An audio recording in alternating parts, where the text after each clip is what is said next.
এখন আমরা 16 নম্বর right form of ভার্বটা দেখবো। এটাও একটি বোর্ডে আসছিল, এখানে যেগুলো আছে সবগুলো বোর্ডের কোশ্চেন। তো 16 নম্বর যে রাইট ফর্মটা আছে সেগুলো শব্দগুলো দেখে নাও। রাইট ফর্ম অফ ভার্ব করতে হলে আগে আমরা যে উপরে ভার্বগুলো আছে সেগুলো ভালো করে খেয়াল করবো এবং এগুলোর অর্থ বোঝার চেষ্টা করবো। থিঙ্ক অর্থ ভাবা, ডাই অর্থ মারা যাওয়া, বি অর্থ অ্যামিজার হওয়া, মানে হওয়া বোঝায়, ডিফেন্ড প্রতিহত করা, তারপর কি লিখছে অনার, অনার অর্থ সম্মান, ইন্সপায়ার উৎসাহিত করা, স্যাক্রিফাইস উৎসর্গ করা, তারপর রিমেম্বার তো স্মরণ করা। এখানে দেখো দুইটা ভার্ব কম আছে, তার মানে আমরা একটাকে দুইবার ব্যবহার করতে পারবো। ঠিক আছে, এখানে একটা ভার্বকে দুইবারও ব্যবহার করা যাবে। ঠিক আছে, যেহেতু এখানে ভার্বগুলো কম আছে। তো প্রথমে যে লিখছে যে পেট্রিজম ইজ এ নোবেল ভার্চু। পেট্রিজম বা দেশপ্রেম, পেট্রিজম তো কি, দেশপ্রেম হচ্ছে একটা মহান গুণ। দেশপ্রেম একটা কি মহান গুণ। ঠিক আছে, it dash a man to shed the last drops of blood to dash the freedom of our country. It dash a man, এটা একটা মানুষকে উৎসাহিত করে। উৎসাহিত করা ইংরেজি হচ্ছে ইন্সপায়ার, আর ইট যেহেতু third person singular number so হবে inspires. It inspires a man, এটা একটা মানুষকে উৎসাহিত করে to shed the last drop of blood, যে শেষ রক্ত মানে শরীরের শেষ রক্ত পর্যন্ত ঝরাতে উৎসাহিত করে, to dash the freedom of our country, আমাদের দেশের স্বাধীনতা রক্ষার ক্ষেত্রে, প্রতিহত করার ক্ষেত্রে। টু এর পরে প্রিপোজিশন, এই টু এর পরে ভার্বের ওয়ান হয় আমরা জানি, তো ডিফেন্ড আছে, ডিফেন্ডই হবে। যে দেশের স্বাধীনতা রক্ষার ক্ষেত্রে শরীরের শেষ রক্ত পর্যন্ত দেওয়ার এই পেট্রিয়টিজমটাকে উৎসাহিত করে।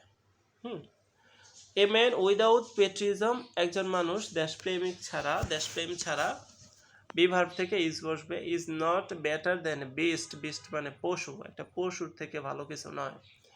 এ ট্রু পেট্রিয়ট, একজন সত্যিকারের দেশপ্রেমিক, ড্যাশ বাই অল, সকলে তাকে রেসপেক্ট করে, সকলে তাকে মনে রাখে, নাকি এখানে কি আছে রেসপেক্ট নাকি মনে রাখা নাকি সম্মান করে, অনার আছে না, honoured, is honoured.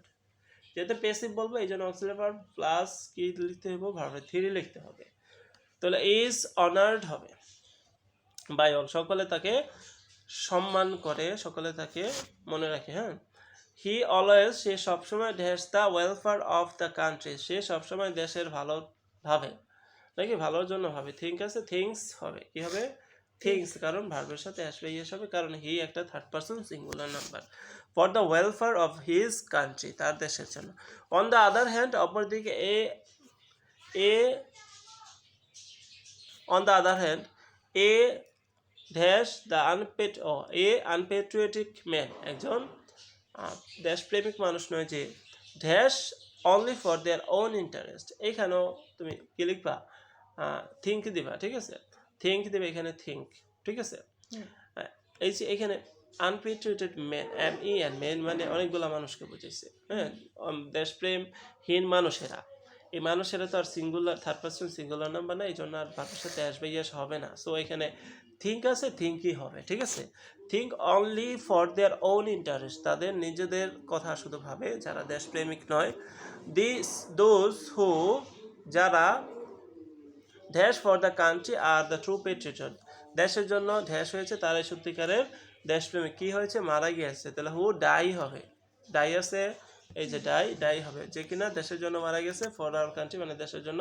Are the true patriot, সেই কিন্তু সত্যিকারের দেশপ্রেমিক। They dash even after their death, তারা স্মরণ রাখবে, তাদেরকে মনে রাখা হবে।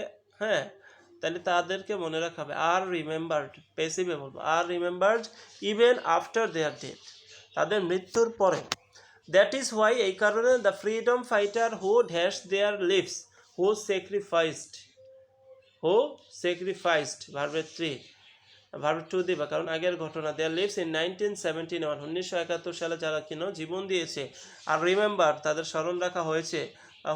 অ্যান্ড ড্যাশ ফর এভার, এবং চিরদিন তাদের সম্মান করা হবে, তাদেরকে।